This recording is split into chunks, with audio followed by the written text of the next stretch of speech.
ஐடியில் வேலை பார்த்துட்டு இருக்க நீங்கள் உங்களோட ஸ்கில்ஸ் அப்கிரேட் பண்ண இப்போ ஒரு சூப்பரான ஆப்பர்ச்சுனிட்டி. ஐடி மட்டும் இல்லை, நீங்கள் எந்த டொமைனில் இருந்தாலும் இப்போது இப்படிங்கிறதுக்குள்ளே ஐடிக்கு ஷிஃப்ட் ஆயிடலாம். இண்டஸ்ட்ரியல் எக்ஸ்பர்ட்ஸ், ஐடி ப்ரொஃபஷனல்ஸ் இவங்க எல்லாரும் சொல்லித்தராங்க. 100% பிளேஸ்மெண்ட் அசிஸ்டன்ஸ், 600+ கம்பெனிஸ் கூட டைப். இன்டர்வியூஸை நீங்கள் எப்படி அட்டன் பண்ணணுங்கிறதுக்கான பெஸ்ட் ட்ரைனிங்கும் தராங்க. அரியர் வச்சிருந்தாலும் பிரச்சனை இல்லை. ராஜலட்சுமி எட்வர்ஸ், சென்னை. ஸ்க்ரீனில் தெரிகிற இந்த நம்பருக்கு கால் பண்ணுங்கள். டீட்டெயில்ஸ் இன் டிஸ்கிரிப்ஷன். மன்னா, என்ன ஏன் இப்படி இருக்கிறீர்கள்? ஏடா, நாம் யாருக்கு என்ன தீங்கு செய்தோம்? நன்றாக தானே நாம் விளையாடி கொண்டிருந்தோம். மகேந்திர சிங் தோனியை ஃபைனல்ஸுக்கு கொண்டு செல்ல வேண்டும் என்று நினைத்தது தவறா? பிளே ஆஃப்ஸுக்கு சிஎஸ்கேவை கொண்டு செல்ல வேண்டும் என்று நினைத்தது தவறா? மகேந்திர சிங் தோனியை கப்பை கையில் வைத்து அழகு பார்த்து அவரை வீட்டுக்கு அனுப்ப வேண்டும் என்று நினைத்தது தவறா அப்படின்னு இன்னைக்கு சிஎஸ்கே ரசிகர்கள், மேனேஜ்மெண்ட், பிளேயர்ஸ் எல்லாரும் கேட்டுட்டு இருக்கிறாங்க. இதுக்கான காரணம் என்ன அப்படின்னா, வரிசையாக அவங்க டீமுக்கு அடிமேல அடி வந்து விழுந்தது தான் காரணம். Boys and girls and my dear படி சொல்லுங்க, ஹாய் ஃப்ரம் பாலா. என்ன ஆச்சு இப்போ சிஎஸ்கே? எதுக்கு அழறீங்க? முதல்ல கண்ணா தொடங்கி வாட் இஸ் த ப்ராப்ளம் அப்படின்னு நீங்கள் கேட்டிங்கன்னா, அவங்க முதல்ல சொல்லக்கூடியது வரிசையாக இன்ஜுரின்றானுங்கண்ணே, ஒன்றுமே புரியல எனக்கு அப்படின்னு இப்போ சிஎஸ்கே ரசிகர்கள்லாம் கதறி அழுதுனுங்கிறதுக்கான காரணம், முதல்ல டெவான் கான்வே அவங்களுடைய டீமை விட்டு இந்த ஐபிஎல் விளாட மாட்டாருன்னு வெளியே போனது. அது முதல் பிரச்சனை. இன்ஜுரினால இந்த ஐபிஎல்லே மிஸ் பண்ணிடுவார், 8 வாரம் ரெஸ்ட் அப்படின்னு தான் சொன்னாங்க. ரெண்டாவது பிரச்சனை, முஸ்தபிசூர் ரஹ்மான் அவர்கள் வந்துட்டு ஊருக்கு கிளம்பிடுவாருங்க மே 1ஆம் தேதி 2ஆம் தேதிலாம். அவருக்கு நேஷனல் டியூட்டி இருக்குதுன்னாங்க. சரி, நல்லா போட்டிருந்தாரு, சொடுக்கு பால்லாம் போட்டார், அவரையும் தூக்கி சாப்பிட்டாங்க. ரைட்டு ஓகேன்னு விட்டு இந்த பக்கம் திரும்பி பார்த்தா விக்கெட்டு மேலே விக்கெட் எடுத்து மும்பை இந்தியன்ஸ் அகேன்ஸ்டான மேட்சை ஜெயிக்கிறதுக்குன்னு ஆரம்பித்து எல்லாத்துலேயுமே மிக முக்கியமான காரணமாக இருந்த சூப்பர்பான விக்கெட் டேக்கரான எக்கனாமிக்கலாக 7 புள்ளி மட்டுமே கொடுத்துட்டு இருந்த நம்மளுடைய மத்திஷா பத்திரானா இப்போ வந்துட்டு அவர் ஊருக்கு கிளம்புறாரு. அவர் கொஞ்சம் இன்ஜுரி ஏற்பட்டுருச்சு, அதனால் அவர் அங்கே போய் உடம்பு சரி பண்ணணும் அப்படின்ட்டாங்க. இது மூணாவது பிரச்சனை. சரி, ஓகே பரவாயில்ல, இந்தியன் ஃபாஸ்ட் போலர்ஸ் வச்சு எப்படியாவது சமாளிச்சுக்கலாம்னு பார்த்தீங்கன்னா, தீபக் சஹார் கிரவுண்டை வராரு, கிரவுண்டுக்குள்ளே போகிறார், கிரவுண்ட் விட்டு வெளியே போகிறார். என்னென்ன நடக்குதுன்னு கேட்டால் அவருக்கு இன்ஜுரியாமா. ஐயோ எனக்கு நெஞ்சே வலிக்குதே அண்ணே, என்னால் முடியலண்ணே அப்படின்ற மாதிரி இன்னைக்கு புலம்பி தள்ளுறாங்க சிஎஸ்கே ரசிகர்கள்.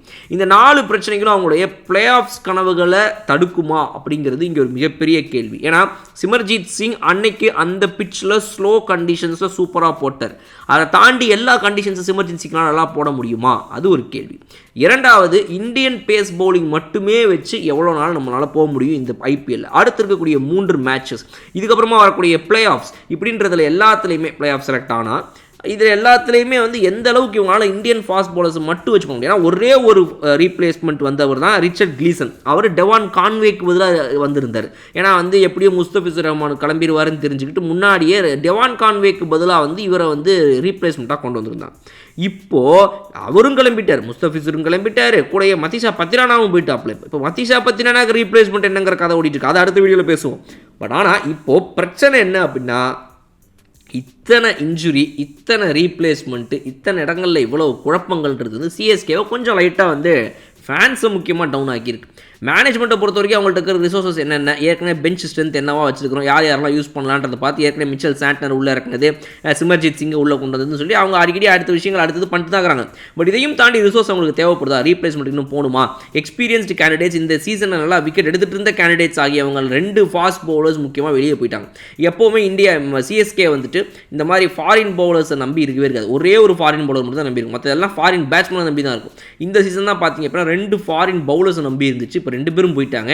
ஒரே ஒரு பவுலர் ரிச்சர்ட் கிளீசன் வந்திருக்காரு. கிளீசனால எந்த அளவுக்கு வந்து தாக்கு பிடிக்க முடியும், எந்த அளவுக்கு விக்கெட் டேக்கிங்காகவும் எக்கனாமிக்கலாகவும் ஃபியரியாக விளையாட முடியுங்கிறத நம்ம இன்னும் பார்க்கல. அவருடைய தி பெஸ்ட்டை நம்ம பார்க்கல. அப்படி ஒன்று அவர்கிட்ட இருக்குதா? அதை அப்படி ஒரு கொடுப்பாரா, இல்லை அவர் கிறிஸ் ஜார்டனாக மாறிடுவாரா அப்படிங்கிறது எல்லாத்தையுமே நம்ம கொஞ்சம் பொறுத்து இருந்து தான் பார்க்கணும். அடுத்த 3 மேட்சஸில் கண்டிப்பாக அவர் விளையாடுவார்ன்றது தெரிஞ்சு போச்சு. பட் அவருக்கு சப்போர்ட் கொடுக்க இன்னும் யார் இருக்கிறா? பேட்டிங்கை பொறுத்த வரைக்கும் ஏற்கனவே ரச்சின் ரவீந்திரா அவர்கள் அந்தளவுக்கு ஃபார்மில் கிடையாது. டேரில் மிச்சல் ஓகே, ஆனால் இன்னும் பத்தாதுனே.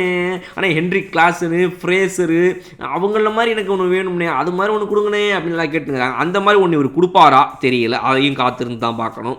இது பத்தாவதுக்கு பார்த்தீங்கன்னா டாப் ஆர்டரில் வந்து ரச்சின் ரவீந்திரா தான் சொதப்ப நம்ம அஜிங்கிய ரஹானே நம்பர் 3லேருந்து நம்பர் 1க்கு மாற்றி விட்டு அவர் அதுக்கு மேலே தட்டி தடவினுகிறாப்ல. பவர் பிளேயில் ரன்ஸே வர மாட்டேங்குது. பவர் பிளேயில் முதல் 6 ஓவரில் அடிக்காமல் வெறும் 170 அடிச்சுட்டு அதை சேஸ் பண்ண ட்ரை பண்ணி ஆப்போசிட் டீம் போயிட்டு இருக்கும்போது திடீர்னு குறுக்க வண்டியை போடுறா, பிரேக்கை போடுறா, லாரியை 4 அனுப்பி விட்றா, ஸ்பீட் பிரேக்கர் அனுப்பிடா, மரத்தை வெட்டி சாய்ச்சி விட்றா, ரோட்டை அடைச்சி விட்றா அப்படின்னு என்னென்னமோ பண்ணி போனமா ஜெயிச்சிட்டாங்க.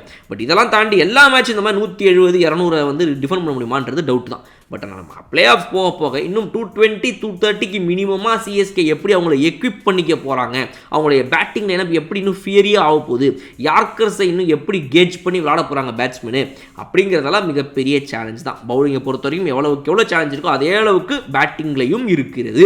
அவங்களால இந்த ஹை ஸ்கோரிங்காக 220-230 ஈஸியாக ஒரு டிசி அடிக்கிற மாதிரி, ஒரு கேகேஆர் எஸ்ஆர்எச் அடிக்கிற மாதிரி இவங்களால அடிக்க முடியல.